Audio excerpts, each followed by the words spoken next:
অপার সম্ভাবনার দেশ বাংলাদেশ। সৃষ্টিকর্তার অসংখ্য নিয়ামতে ভরা এ দেশ। আজকে ধারণা নেওয়া যাক বাংলাদেশের কিছু সম্পদ সম্পর্কে। মৎস্য সম্পদ। মৎস্য সম্পদ বাংলাদেশের একটি অপার সম্ভাবনার খাত। জিডিপিতে মৎস্য খাতের অবদান 4%, প্রবৃদ্ধির হার শতকরা 1.4 ভাগ। মুক্ত জলাশয় 39.8 লাখ হেক্টর। মৎস্য খাতের উপর নির্ভরশীল প্রায় 15 লাখ জনগোষ্ঠী। দেশে মৎস্য উৎপাদন 47.59 লাখ মেট্রিক টন। মাথাপিছু মাছের প্রয়োজন প্রতিদিন 60 গ্রাম। বঙ্গোপসাগর মৎস্য সম্পদের জন্য সবচেয়ে সম্ভাবনার এলাকা। ইতিমধ্যে বঙ্গোপসাগর 475 এর অধিক প্রজাতির মাছ সন্ধান পাওয়া গেছে, যা আরোহণ করতে পারলে বাংলাদেশের মাছের চাহিদা মিটিয়ে বিদেশে রপ্তানি করে বহু বৈদেশিক মুদ্রা অর্জন করা যায়। যদিও এ ধারা বর্তমানে চালু রয়েছে।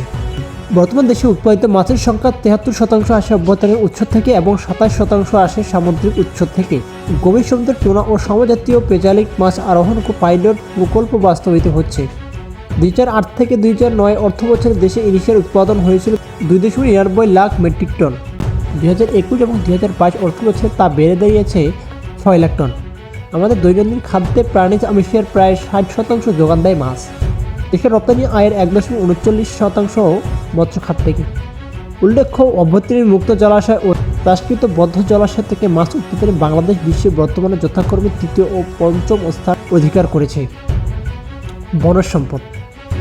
বাংলাদেশের মোট বনভূমি 25,75,196 হেক্টর, যা মোট ভূমির মাত্র 17.45%। দেশ উৎপাদনে বনজ সম্পদের অবদান 1.70%।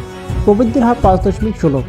বাংলাদেশে 3 ধরনের বনভূমি রয়েছে: চিরহরিত বনভূমি, পতনশীল পত্রযুক্ত বৃক্ষের বনভূমি, সুন্দরবন, যা বাংলাদেশের পার্বত্য, চট্টগ্রাম, রাঙ্গামাটি, খাগড়াছড়ি, চট্টগ্রাম, সিলেটের কিছু জায়গা, গাজীপুর, টাঙ্গাইল, ভাওয়াল ও মধুপুর, দিনাজপুর, জয়পুরহাট, গাইবান্ধা, বরেন্দ্রভূমি, পটুয়াখালী ও বরগুনায় এসব বন অবস্থিত।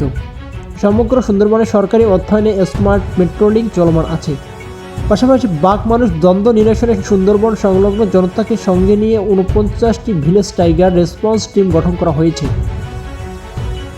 1979 সাল থেকে দেশে সামাজিক বনায়ন প্রক্রিয়া অব্যাহত আছে। বর্তমানে মাথাপিছু বনভূমির পরিমাণ প্রায় 0.02 হেক্টর। এই মুহূর্তে দেশের 28টি জেলায় কোনো প্রাকৃতিক বনভূমি নেই।